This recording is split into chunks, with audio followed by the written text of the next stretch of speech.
All right, doing your past life reading, putting the cards out. I'm going to give you my little spiel about it while I'm doing this part. So you saw the other one I did that I have posted on my YouTube. So this, what we're looking for, maybe I should have asked you, but I ask that it be the one that's most beneficial for you to know about right now. And, in other cases, it comes up because it's like, I really think a past life reading would benefit whatever your situation is, whatever you're going through, that kind of thing. Ooh, you got the ship coming together as a complete match. I'll show you what these cards look like as I'm putting them out. So the cards in general, they don't always make matches. It's not really important that they do, but when they do, in the case of the ship, it's just something to take a note of. Okay, what else do we have here?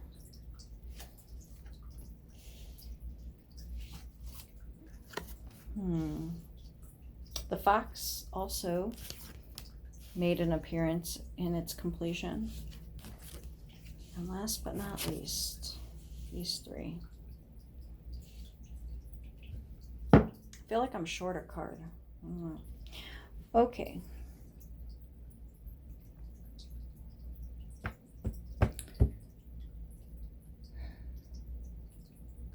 Okay, what time period, what country?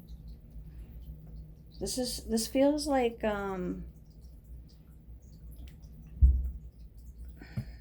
where is that? Because it wasn't called this.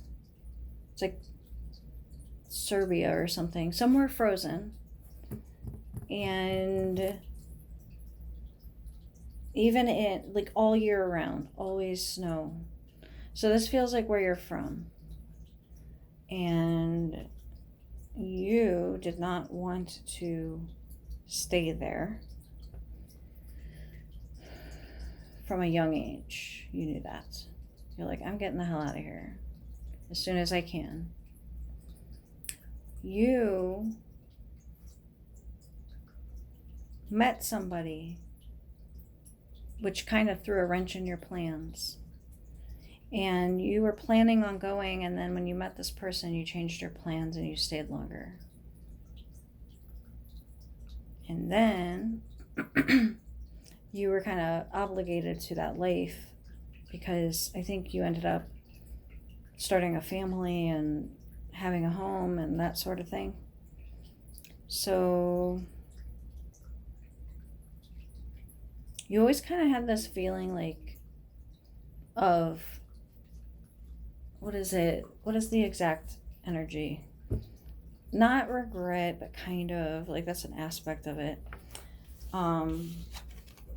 Longing kind of feeling like you wish that maybe you had made a different decision, because what happened was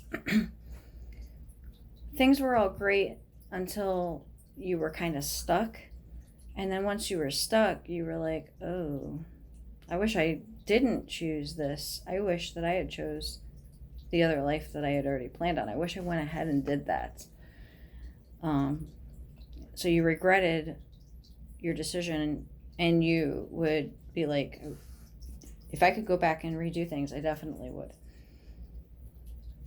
So you kind of like envisioned a better life for yourself, and that dream never died. And you just kind of like carried that with you. So let's bring you to a significant point in your life. Somebody's passing. I don't know whose it was yet, but we're at a grave site where the body was just laid. Flowers were put there. It's one of your parents. I think it's your mom.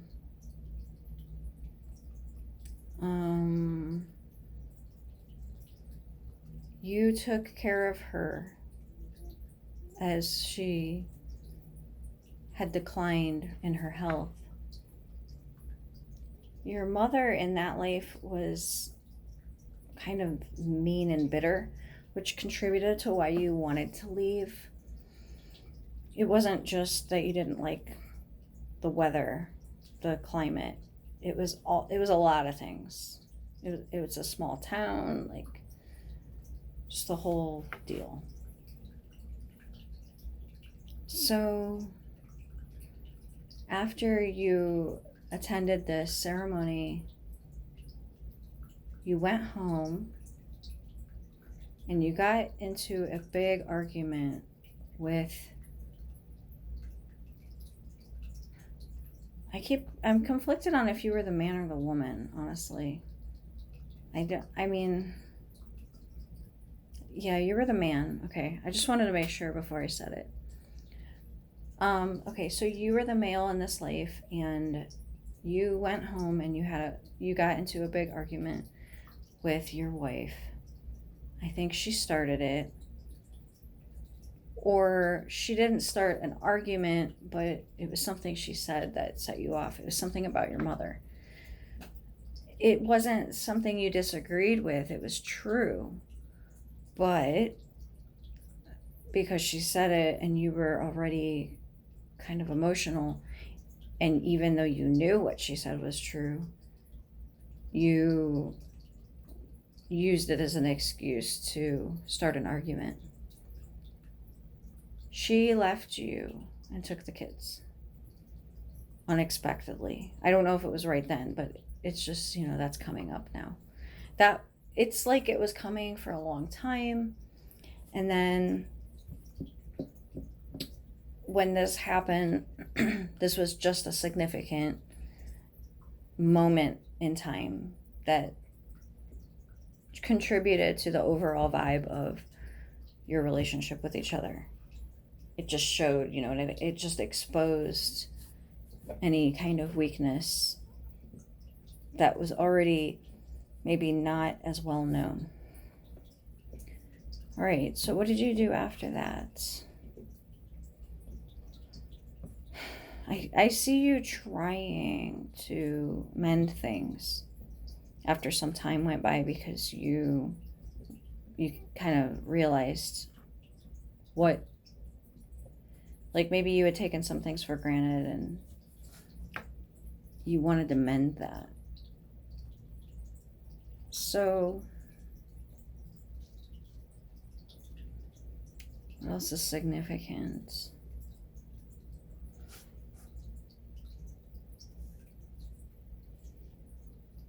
Asking for another significant time frame.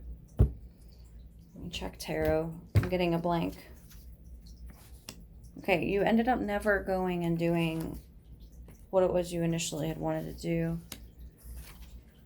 You always just felt like you missed your opportunity. Usually when that happens, the carry forward is that if there's some kind of like trip that you're wanting to take, a vacation, moving in general, if there's somewhere that you've wanted to move to, that could be why, like, you're feeling that compelling drive to not be where you're at right now, because, and or if you've already left your place where you grew up from and you had this like really strong urge to do so, that's because you had to fulfill that. Like, you have that feeling to fulfill of being able to go on your own somewhere by yourself and start new, kind of thing, without knowing anybody and not taking your story with you. Like, you're a nobody, and whatever you tell them about yourself, you can literally reinvent yourself. So if that's something you've even thought about but haven't had a reason to or haven't acted on it, it could be because you're having some crossover between the two. I don't see a whole lot of crossover from this life, but I don't know how much of it relates. I don't know the details of your circumstances enough to know what of this rings true in this life. Okay. Okay, what else is significant to note from this lifetime?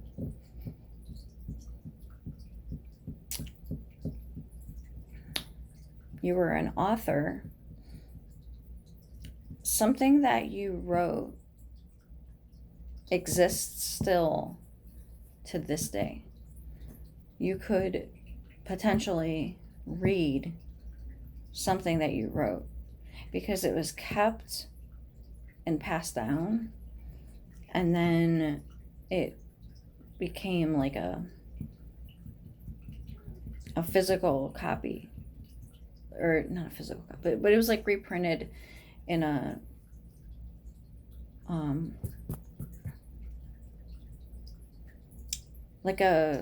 it's like a leather cover is what I'm getting. It's an older book. Like, you would have to find it in a specialty type old bookstore.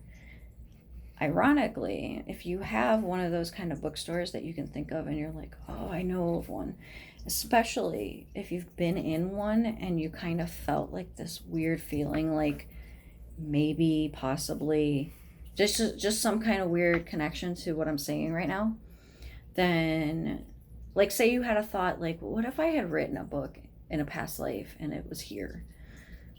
Wouldn't that be weird? You know, that kind of thing. Then that would definitely be a crossover. I'm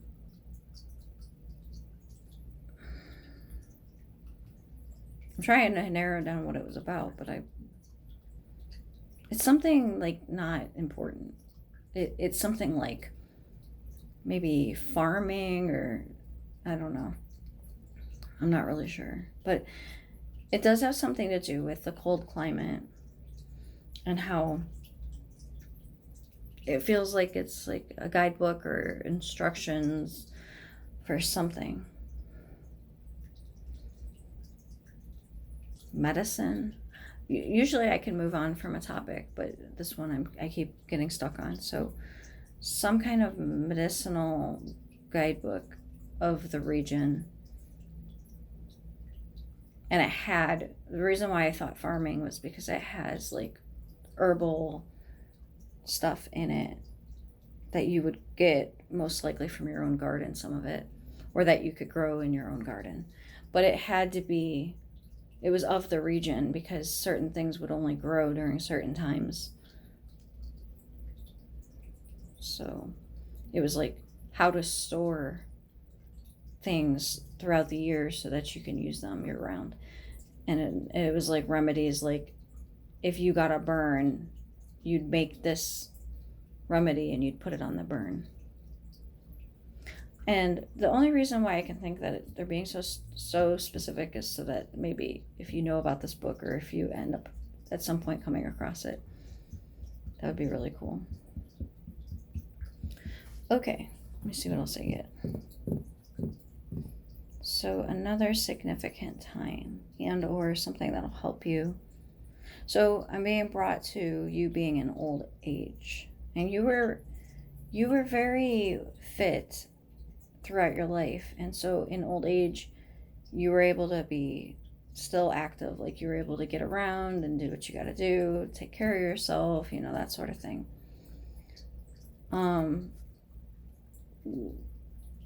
The book was written in your old age, but you had been working on it since you were younger. It was a long time. It was like your lifelong work, which is why I think also it was so significant that I give all the details, because let's say you have a parallel to this life where there's something that you've been working on for a long time and it's like your baby project. Don't take until your end of life to do something with it, kind of thing. Don't take forever on it. Get it done. And if you don't have anything yet, that's fine. It's just that if you have something that you want to create, I don't know, I'm being drawn to art for this lifetime, maybe. I don't know if you're an artist, but if you do, like painting or drawing or whatever have you, or if you do it but you're not actively currently doing it, it might be something you want to resurrect. So I'm being called back to the point that you did try to mend your relationship in that lifetime, but it didn't end up happening. So you did live out your days alone. And I think your children, they just, I think you just weren't very close with them emotionally, because when they grew up, they felt kind of distant from you. They might have moved also, but by now you were established, and you had made peace with where you lived, so you weren't interested in moving at that time, even though they all relocated, and then you ended up having grandkids and stuff. But you just seemed kind of set in your ways.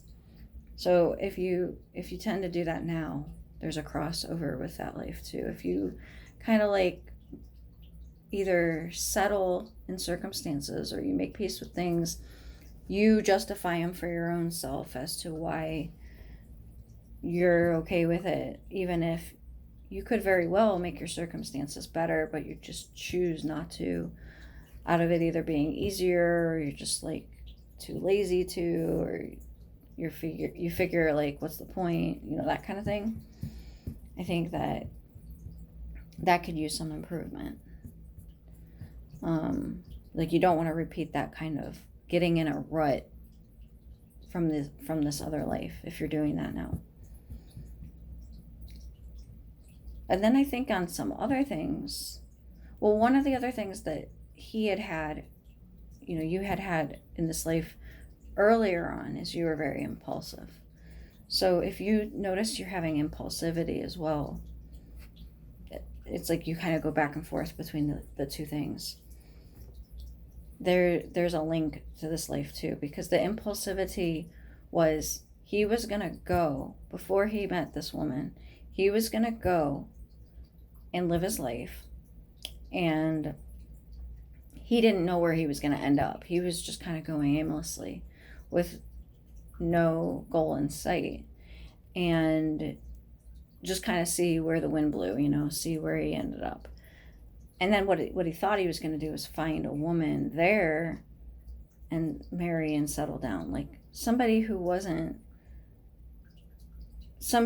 like exotic, was what he had thought. So then when he ended up marrying the woman from the small town, he just kind of felt like he was missing that thing, like that part of what could have been. And he always had that, like, I know I said this in the beginning, but it's coming back up. So it's like he always had this dream of what could have been, and it was very detailed, because when he was younger, he had this picture in his head, and it never faded away, because there was no way to have it actually have been proven if it would have been that way or not. So it persisted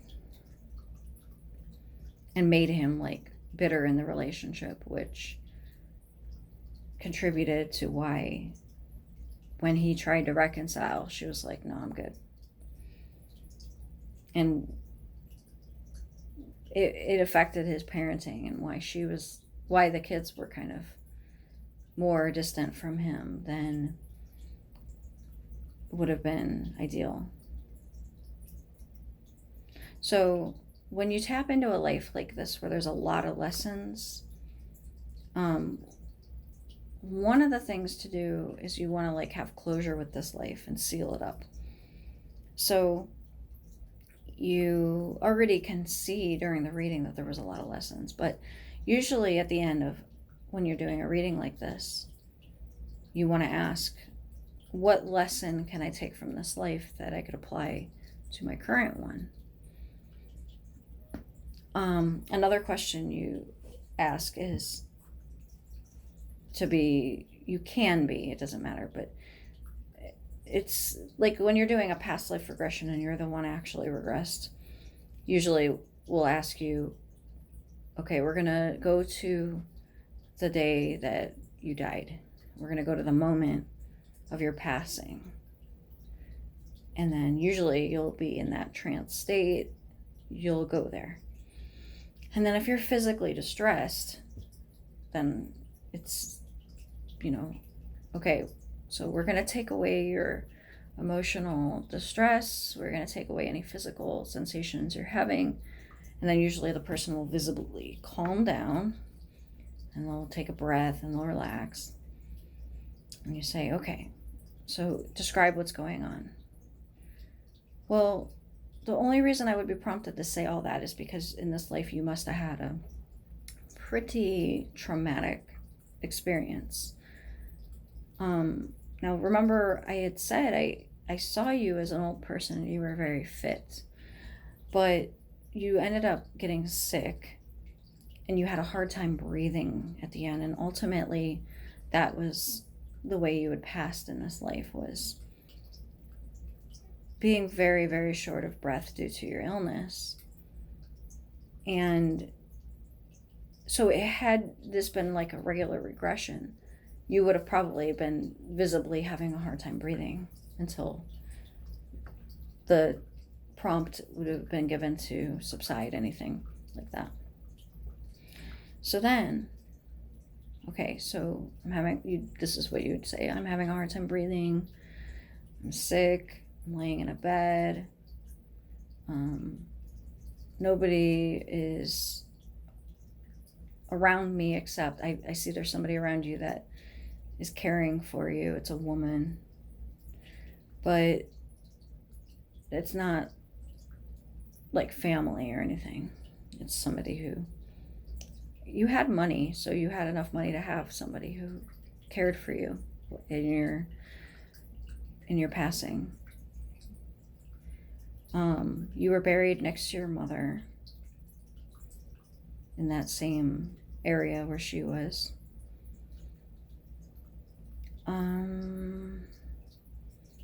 So what lesson can we get from this lifetime, other than, if there's any takeaway lessons, what can we get from it?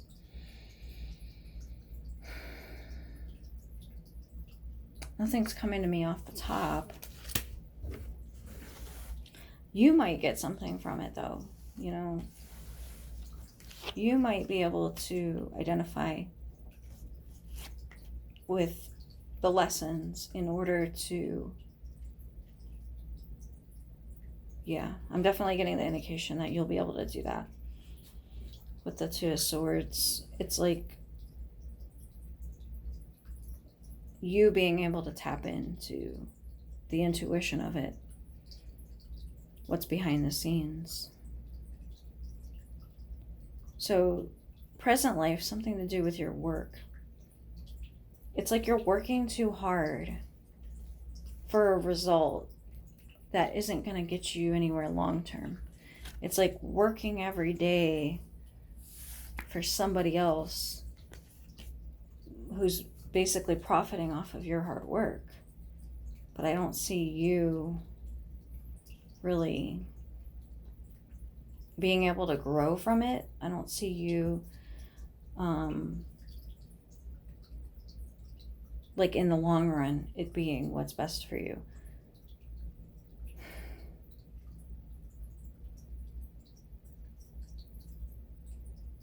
The takeaway lesson that's being brought up has to do with relationship, and it has to do with wait, hold on, let me look at these again just really quick.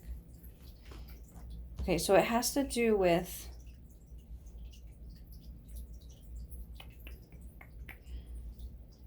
it's like unsettled or unfinished business kind of thing.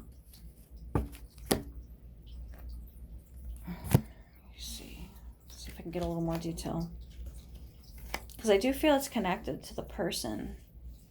Like, okay, so when she rejected you, that caused, because it never got reconciled, that caused there to be like unfinished business karma that never ended up being resolved. And so that left you with a feeling of obligation to that person. And that person, being that they're in this current life, again, I don't know who they are in your current life, but you need to think about who is it that you feel obligated to? Who or what? Because you might have obligation to your line of work as well. where you feel loyalty, even though does it go both ways? I'm not sure. So if this is a family member that you have obligation to, if sometimes just knowing about the other life, in that it can kind of subside that obligation so that it's not affecting you anymore, because you can attribute to where it came from. But obligation can also come from this lifetime, so it could be both.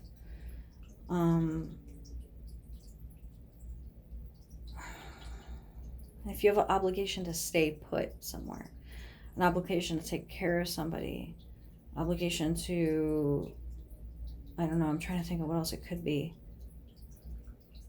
because it could be more than one thing too. But I'm definitely getting this obligation kind of feeling for you.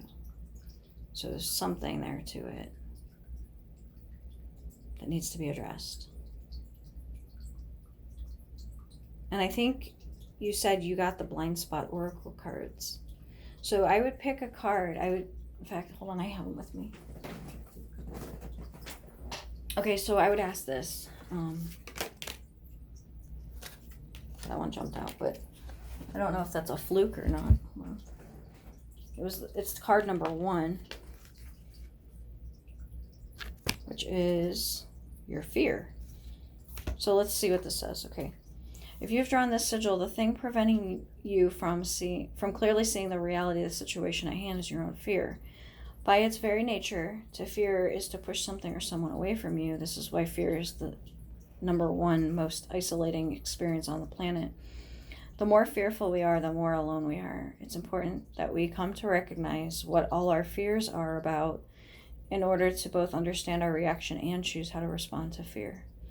So I wonder if this other life you had a lot of fear, like not just in the passing, but yeah, you did. You changed, right? When you were younger, you were very adventurous, carefree, spirited, no fears at all. But you changed for whatever reason. And when you changed, you turned into like that fear energy, and you based decisions on that. So I'm just kind of skimming through to see if there's anything else. But if you have this deck, which I think you do, you can look up card number 1 and read the whole little description thing. But what I was going to show you before the card just kind of like jumped out when I just started shuffling was, hold on, this might be good. I was going to say, you're going to shuffle while you're saying, I would like a card that gives me some insight on this past life, in order, in the topic of obligation. Okay, if you have drawn this sigil, the unacknowledged threat is not something you don't see about the situation itself or someone involved in it, but it is your own tendency to sabotage a good thing because of fear. Okay. So there's that. But let me see, I'm going to try one more time. That could just be a overlying factor from this other life. But with the topic of what this obligation is coming from, you got first 17.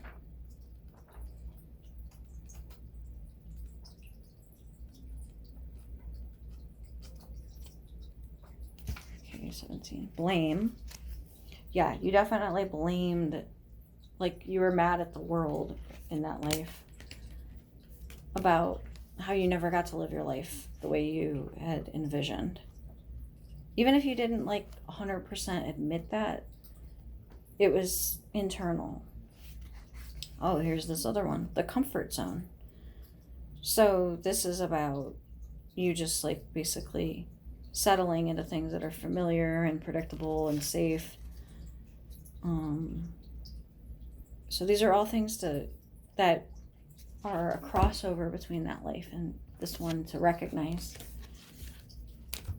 Maybe obligation is safe for you because it's somebody else imposing obligation to you, and by you agreeing with it, you don't have to make decisions on your own that would be perhaps fearful for you.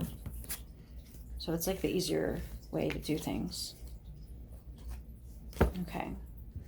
See if there's anything last messages that I get for you. This one came out. This is somebody who's like paranoid, anxious, on guard. Fear being the theme again.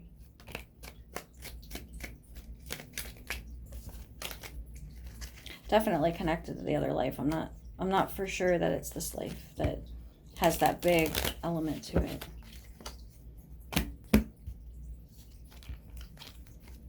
Okay.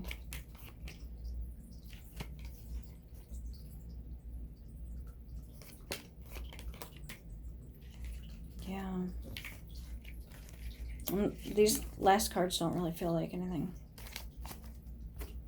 Okay. So, any last anything coming up? Something about money. I mean, the last cards I got had a money card, and I was like, There's something, I said this before, and this is my last message for you, okay? I said this before, and I'll say it again, which is if there's something that feels like a project for you, that it's like a lifelong project that you maybe one day want to complete, don't hold off on that and get started with it, because delaying it just kind of feels like it'll never end up happening.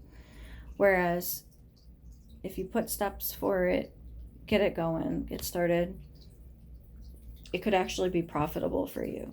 So although that might not be your motivation, and if you don't know exactly what it is yet, like I said, it could be art related, but it's just something to kind of maybe reflect on and meditate on and think, what is it that I could be doing or working on? You know, what kind of project or creative venture that could be something that I'm, you know, delaying on due to fear, perhaps, that I could get the ball rolling on, just get started at least. I think one of the ways to overcome a fear mentality with it would be, if you're feeling apprehension about it being publicized, you can just say, I'm only going to do this for myself. Later you might change your mind, but if your intention is, because one of the things is you might say, well, if it's only for me, then why bother? But there's so much you would get out of it, even if it is only for you. But I do feel like you might change your mind over time anyway. So there's that. All right. So I hope that gave you a little bit of help, and I'd really like to hear what are the things that I said that cross over, that are parallels, and what you got from it overall. Okay? Thanks.